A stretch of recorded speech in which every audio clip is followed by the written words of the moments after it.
Hello guys, welcome back to the channel. তো এই ভিডিওতে আমরা ক্রিকেট আপডেট নিয়ে কথা বলবো। তো শুরুতেই কথা বলা যাক কেকেআর টিমকে নিয়ে। তো আইপিএল শুরু হতে আর মাত্র 3 মাস মতন সময় বাকি রয়েছে। তবে আইপিএল শুরুর আগেই একের পর এক কেকেআরের প্লেয়ারগুলো কিন্তু ইনজুর্ড হয়ে যাচ্ছে। যেখানে কয়েকদিন আগেই কেকেআরের নতুন ফাস্ট বোলার অ্যান্ড্রিক নকিয়া সে চোট পেয়েছে। তবে এখন আরও এক কেকেআরের তারকা প্লেয়ার সেও কিন্তু চোটিল। হ্যাঁ ফ্রেন্ডস, রহমানুল্লাহ গুরবাজ যে গত বছর কেকেআরের স্কোয়াডে ছিল এবং এবছরও কেকেআর তাকে মেগা নিলামে কিনেছিল, সেই রহমানুল্লাহ গুরবাজ সেও কিন্তু ইনজুর্ড।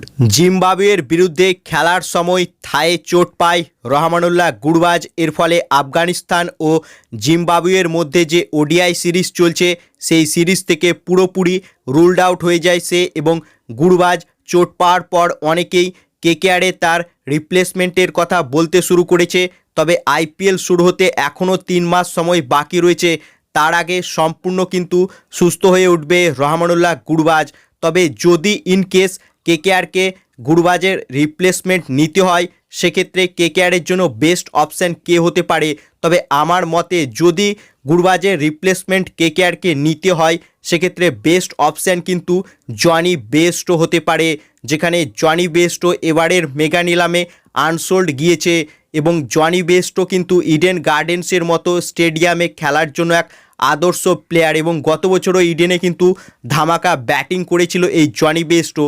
তাই যদি ইনকেস গুরবাজের রিপ্লেসমেন্ট কেকেআরকে নিতে হয়, বেস্ট অপশান কিন্তু জনি বেস্টও হতে পারে, যেটা ব্লেসিং ইন ডিসগাইজ হয়ে যেতে পারে। যেখানে গত বছর কেকেআরে জেসন রয় রিপ্লেসমেন্টে ফিল সল্ট এসেছিল এবং ফিল সল্ট আসার পর আমরা দেখেছিলাম কেকেআরের ভাগ্য কিভাবে চেঞ্জ হয়ে গিয়েছিল।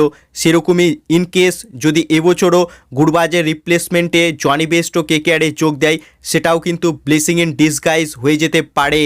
তবে আপাতত রহমানুল্লাহ গুরবাজ ইনজিউর্ড থাকলেও আইপিএলের আগে সম্পূর্ণ সুস্থ হয়ে উঠবে সে। সো নেক্সট আপডেট হচ্ছে চ্যাম্পিয়ন্স ট্রফিকে নিয়ে। তো চ্যাম্পিয়ন্স ট্রফিকে নিয়ে যে ডিলেমা চলছিল সেটা কিন্তু ক্লিয়ার হয়ে গিয়েছে। অর্থাৎ চ্যাম্পিয়ন্স ট্রফি যার হোস্টিং রাইট পাকিস্তানের কাছে রয়েছে এবং ভারত তারা পাকিস্তানে খেলতে যাবে না, এটা ক্লিয়ার হয়ে গিয়েছে। অর্থাৎ চ্যাম্পিয়ন্স ট্রফি হাইব্রিড মডেলেই হতে চলেছে। অর্থাৎ ভারতের যে ম্যাচগুলো রয়েছে সেগুলো নিউট্রাল ভেন্যুতে হবে। অর্থাৎ ভারত পাকিস্তানে খেলতে যাবে না এবং এটা আইসিসি কিন্তু মেনে নিয়েছে। এবং 2024 থেকে 2027 সালের মধ্যে আইসিসির যে টুর্নামেন্ট যেটার হোস্টিং রাইট পাকিস্তানের কাছে থাকবে, সেখানে ভারত কিন্তু নিউট্রাল ভেন্যুতে খেলবে। সেরকমই 2024 থেকে 2027 এই সাইকেলের মধ্যে আইসিসির কোনো টুর্নামেন্ট ভারতের কাছে যদি হোস্টিং রাইট থাকে, সেক্ষেত্রে পাকিস্তান তারাও কিন্তু ভারতে খেলতে আসবে না, তাদের ম্যাচগুলোও কিন্তু নিউট্রাল ভেন্যুতে হবে।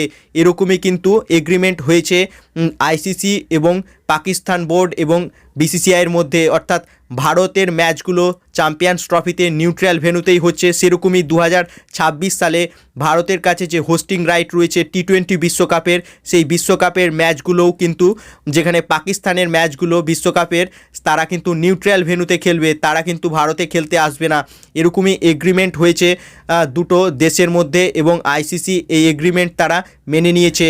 তো এই ছিল আজকের আপডেট। ভিডিওটি ইনফরমেটিভ লাগলে ভিডিওটিকে করো লাইক এবং ক্রিকেট জগতের আরও খবর পাওয়ার জন্য চ্যানেলকে করো সাবস্ক্রাইব। ধন্যবাদ।